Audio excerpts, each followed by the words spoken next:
Hello and welcome. My name is Heath Jones, and this is the Northwood Podcast. This podcast is made by me, Heath Jones. I'm the pastor at Northwood Christian Church in Indianapolis, Indiana, and I'm flashing the website on the screen right now as I speak for our visual audience, but for our audio audience, that's www.indyncc.org, indyncc.org. You should check it out to find out more about us, our values, what we offer.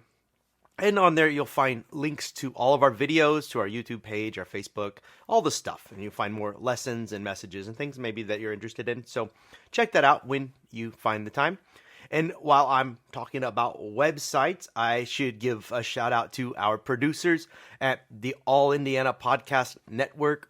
The All Indiana Podcast Network is what it sounds like. They produce podcasts all about Indiana and made right here in Indiana, and you can learn more about the All Indiana Podcast Network and their various offerings by visiting their website at www.allindianapodcastnetwork.com, which you now see on your screen, or you can type www.wishtv.com/podcast, whichever is easier for you. And that's all I want to share today. So we'll break for some ads, and then we'll move on to what we'll be going over today. But first, here are some ads. And we're back. Or maybe you didn't leave.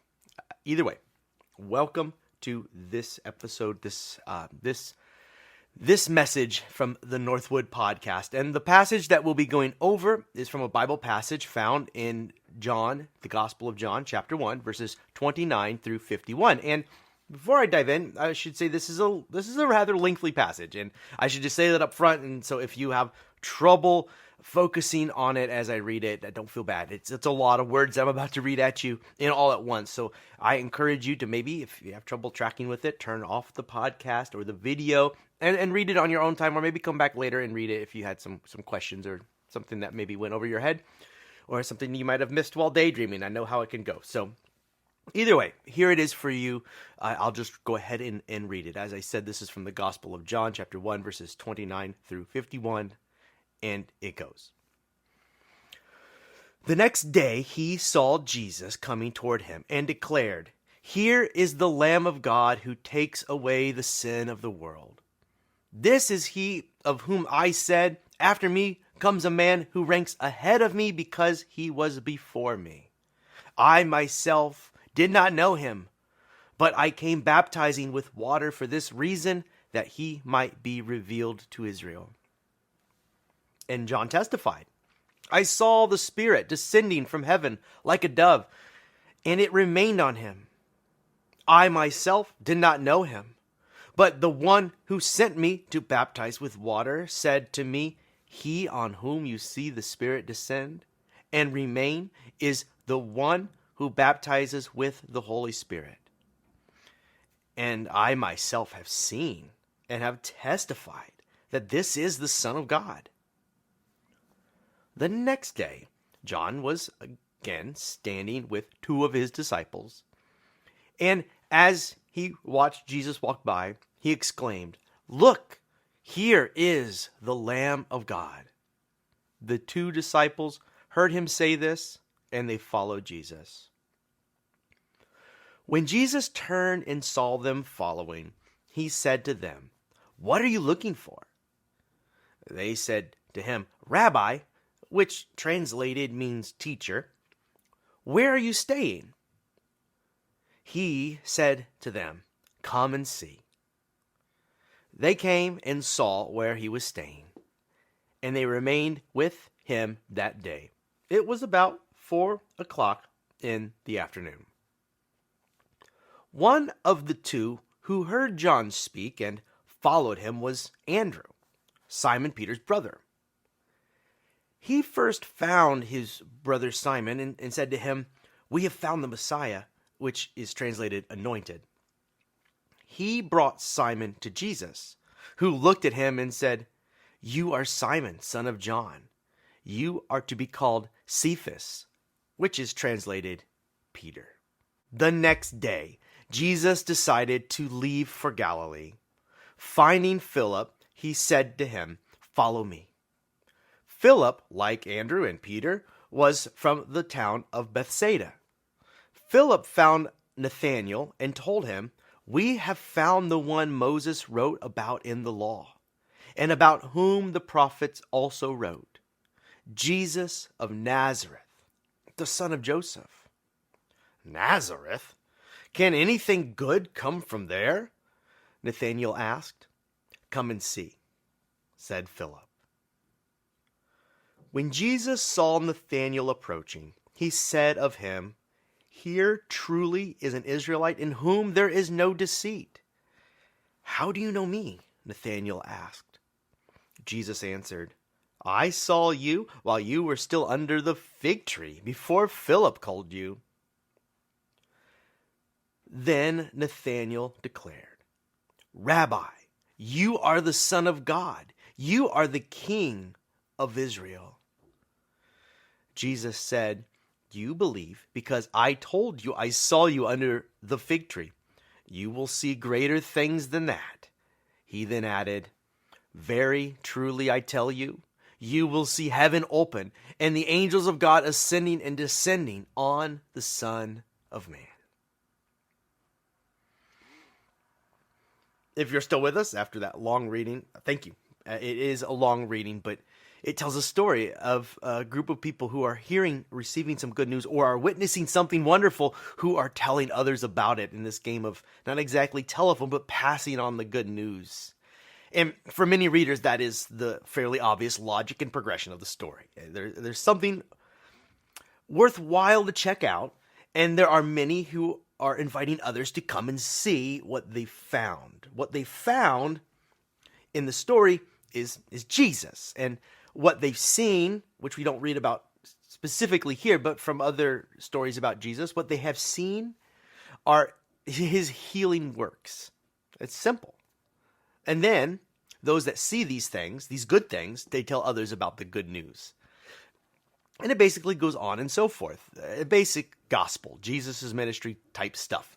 So I tried to avoid the obvious title when naming this message, but I don't think there's much getting around it. That phrase that pops and is often noticed and commented on is that invitation that's made several times in the gospel, and specifically in this passage twice. Come and see. Come and see, says John the Baptist in various words, not that directly, but at the beginning, after he has witnessed what Jesus does and has seen the baptism, there's the full potency of Jesus' love revealed and on public display through his ministry and all of that. John has seen this, and the Spirit descend like a dove, and the voice speak into Jesus' life, "My Son, who I'm well pleased," a voice from God saying, "This is where life is." And so John sees all of this and says, "Come and see." And who could blame him? Check this out. I mean, wouldn't you? And it's not just the theatrics that draw John the Baptist.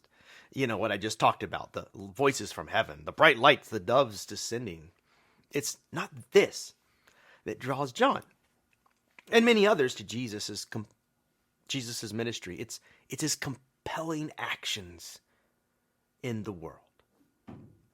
The compelling actions of Jesus drew John the Baptist and all the people. So Jesus heals the sick, gives sight to the blind, preaches about the liberation of the people, liberation from economic oppression and violence as well, war, all of it. So yeah, I'd come out to see that if I saw that. And John the Baptist saw that and said, "Come and check this out." We don't always feel this way when someone compels us to come and see. You want to know, what is it you're bringing me to see? My kids have not always trusted this kind of invitation, and for good reason, because I used to say to them, "Hey, come and check this out. It's so cool." And they'd run up the stairs excited to the bathroom, where then I'd say something like, "Surprise, it's time to brush your teeth and get ready for bed." And this invitation, "Come and see," for me, was really more like a trap. It was a ruse used to get my kids into the bathroom so that we could move the bedtime process along. So no one appreciates an invitation to come and see something like that, something that is unwelcome or not compelling. So by now my kids are on to me.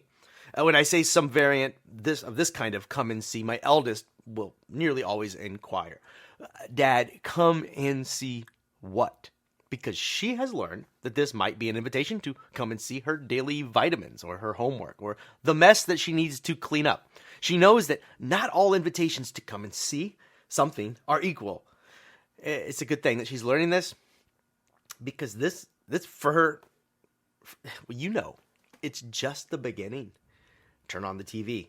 Watch anything for very long, and you will be bombarded with advertisements to come and see this, that, or the other thing. And in most of those instances, we're promised that if we will only come out and see the car dealership during certain select sales, or the stadium during certain once-in-a-lifetime events, that then we will once and for all and truly be amazed. And if you can only make it to this event, or if not make it in person to tune in for this moment that will not be replicated until they replicate it again next week for the next follow-up episode, or the next round of championships, or the next worldwide tour. My point is, there are numerous voices all around compelling us to come and see one thing or another, one product or another, one event or another. One big promise after another. And the difference between those voices and the voices that call us to come and see Jesus is that when we answer the call of Christ, there is actually something of value to see when we get there. In John's day, this meant that when people responded to the call, they were able to observe Jesus rectifying problems in real time.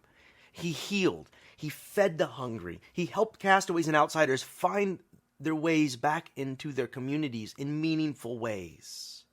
Top-down restoration of lives. So it's no wonder that John the Baptist was so emphatic when he invited any and all who would listen to come and see, because if ever a skeptical voice were to ask, come and see what exactly? What you got? He'd have been able to answer, oh, you don't know the half of it. Or to use his words, here is the Lamb of God who takes away the sin of the world. And later, it was Philip who extended this invitation to his friend Nathan.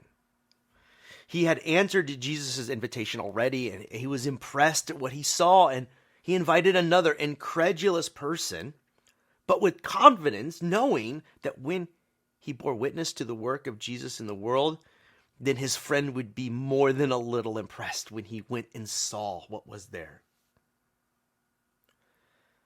A little moved, there are no words to describe what you might find. People, we struggle to find the word, because Jesus is supposed to embody the answer to what is wrong with the world. So here is one who we are told can mend what's truly broken, the meaningful things in our lives that are broken, and is in fact doing these things. So come and see. I would. Wouldn't you? And here's the thing. We still can. The invitation into the life Jesus gives us is always right there. Here's an invitation to live differently, to hold different values, and to turn what's wrong with the world on its head. Here is an invitation into a community where goods are shared with any who have need, where greed is curbed. Here's an invitation to a community that does not judge for arbitrary differences people cannot help. Here's a community that restores people with actual checkered pasts to their communities and to their own senses of dignity and to this life. It is what Christians are supposed to be inviting people into when they are invited to church. It's the same fervor that John the Baptist has at the start of this story, because of course he has seen amazing things, and so have we. But you wouldn't always know that, would you? It's the same lesson learned by my kids, but learned in church. Not all invitations to come and see are the same. And some invitations that we've received to come and see what others would like us to observe. Well, it's been in churches kind of like when my kids are tricked into brushing their teeth. It can feel like a bait and switch, or worse, like an invitation to a long and boring tea party you have no interest in going to. One thrown for everyone else but you. Going to church can feel like that. And here, I should be even more blunt. I'm talking about what it feels like when well-intentioned Christians invite others to church. We invite them, but do we have something in-house worth their time when they get here? We have invited everyone, theoretically, all are welcome, to come and see or hear the same old songs sung with a third of the enthusiasm they carried with them 50 years ago. We invite people to come and see our buildings that feel more and more like museums than anything else, time capsules from bygone eras. We invite children into our fancy, quiet buildings to see our exciting sanctuaries where they will be asked to sit real still. We will invite strangers into our buildings to have them stand or sit on cue for reasons that are probably unclear to any who aren't initiated or educated into these tired religious constructs. Welcome to church. Come and see. Or sometimes the invitation to come and see is an invitation to see truly inspiring performances of music, art, spoken word. Come and see our choirs. Come and see them once, twice. Come back again next week, our solos. And all of the perfection that we can conspire to create in church. Now there's something. It's worth some of our time to see that. It's better than a cavernous sanctuary filled with echoes, but what does this really amount to in this world that needs change? We ask people who don't go to our churches over and over again to come out and to see the same old thing over and over again, or bigger and better productions over and over again.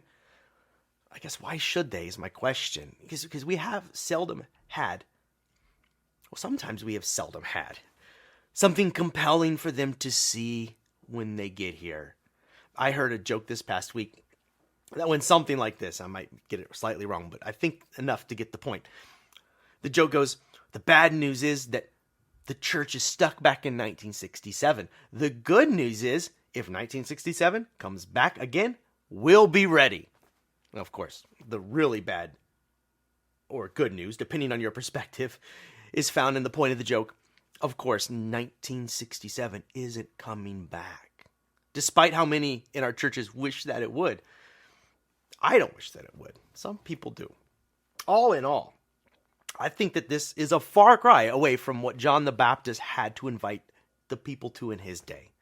Come and see the one who is the Messiah, the anointed one who will save us all. Boy, I wish I could make similar invitations these days instead of our meager invitations to check out our new worship bands and whatever else goes on in church. Come and see the one who just healed my friend and fed my community. Now that's an invitation. And as a pastor, I would be jealous of John the Baptist if we weren't still claiming today in 2023 that this same Jesus is still with us. In other words, our conviction is that the same Jesus who the people saw and came to see and were amazed at is with us in our community, empowering us to carry on with the work that he did when he walked on earth. What we read about in stories like the one we read today and others, which reminds us that things don't need to be this way in church. In the middle of today's story, there is one invitation made by Jesus directly to two of his disciples. He is asking them what they're looking for. They must have looked like they were looking for something. And we know from something they say later that they are looking for Jesus, for the Messiah, the anointed one. In other words, they are looking for the answer to life's problems, something worth coming out to see, a force that will liberate them from unfair burdens. But here, they don't give a fully fleshed out answer to Jesus, what are you looking for? Instead, they ask Jesus, where are you staying? It's as if it is so obvious that Jesus is the one they've been waiting for that they don't even need to say it. to each other or to him. They just know. And so instead they voice their desire to stay longer with Jesus. Not only come and see, they have seen, but to dwell with. And so whatever it is you've got, Jesus, we want it, basically. We'd like to stay with you, to embed with you, and we hope that you'll become our teacher, or rabbi is the word used. To which Jesus responds, come and see. He invites us all into this life, this different perspective. And we have each in our own way tried to answer this call, and we're learning to think and behave like Jesus. We at Northwood, my church, we're striving to live into the vision Jesus has called for us of caring for one another and meeting the needs of our communities. So when I invite people to my church, I don't invite them to come and see our sanctuary or our decorations, or to listen to our songs, or even to hear me preach. I hope that what I'm inviting others to come and see is the love that lives here as revealed by our actions toward one another and to strangers. The people that we meet along the way are already bombarded with invitations to come and see a whole lot of spectacle and nonsense. They're invited to that every place all the time. But they are invited to see here what they cannot find there. Jesus described what they find there as transient, what moth and rust destroys. That's what they're invited to see in seemingly every place. How if there were a place where people could come and see the love of God live through our actions? And I'm telling you, they can. How if there were more places in the world where the work of John the Baptist and what he witnessed, the healing work that addressed all forms of poverty, spiritual and physical? How if there were more places in the world where what John the Baptist saw, this healing work, was obvious and inspiring? And I'm telling you, that can be here. And in some ways it is. The good news is, this means that we don't need a whole lot of flash and bang to make a compelling invitation to come to church. What you need is genuine love revealed by our actions. Or as the song goes, they will know we are Christians by our love. The song is simply quoting something Jesus would later say in John's gospel. Just later when he was addressing his disciples how to live, he'd said, all you need is to love one another. By this they will know you are my disciples. All you need is love. Is it really that simple? You know, that's Jesus, started born in a barn with nothing much more to offer the world except a whole lot of love. And look at what happened. Simply God's love embodied in human form. And look at what Jesus did with that. And what would come into our lives, we would come and see in droves. People would flock to see. And the same could be true for us right here, right now, in 2023. If we are waiting for our come to see to mean that we want people to come and see the best attraction in town, well, I think we'll be waiting for a long time if it is merely attraction to spectacle that drives what we do here. But if our come to see means an invitation into a community that will love and support them, then I think that I can make that invitation to you right now. I know this because I've seen it. I know my people. I know my church. I know this because I've listened to those of you who have recently joined us, newcomers. And what has kept you here is not my preaching or our music or anything of that nature. Maybe you like some of that, but what has kept you here has been the loving human connections. Phone calls when we're sick, hospital visits when things get that bad, tears and embraces during the funerals and seasons of heartbreak, connections to resources when we need them, like food and job connections, letters of introduction or references, or simply wise advice, counsel, thoughtful gifts just because, volunteer hours over meals for the hungry or at our food pantry. All of these things. I can make a longer list, but I've seen all of these things from members of my church doing those things here in my time here. And these are compelling actions that will attract people to our church. Our invitation to come and see should be an invitation to come and see these things. Because our loving actions will build the church, not only at Northwood, but in other places. When we invite people to church, we must remember that we are inviting them into experience love in action. Love in action, not to some bigger and better spectacle. They get enough of that in every place. Church should be different. And if people's experience of church were different, I think more would be responding to our invitations to come and see what goes on in our churches. So I'll extend this invitation to you in the spirit of the God of love who compelled disciples to come and see the love and healing that he offered. Come and see and join in the work. Come and see the love of God transforming us here at Northwood and our world around us. And hurry, because the more of us that get involved, the more there will be to come and see. It compounds the joy and the love, the more that get together and share in it. The more good there will be in the world, the more lives transformed. So come and see. We need you. And who knows what you'll see? Jesus left it pretty wide open.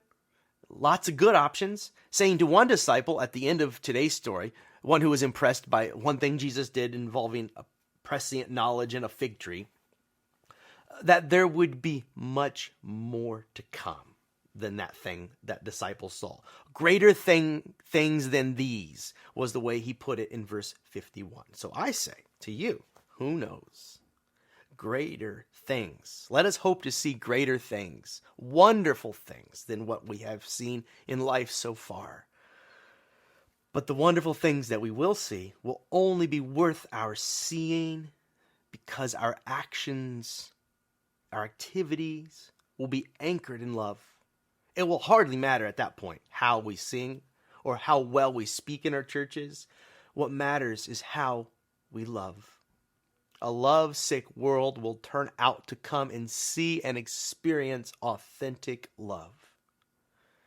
So we are trying to, and in many ways succeeding at doing this at our church at Northwood. So here's your invitation.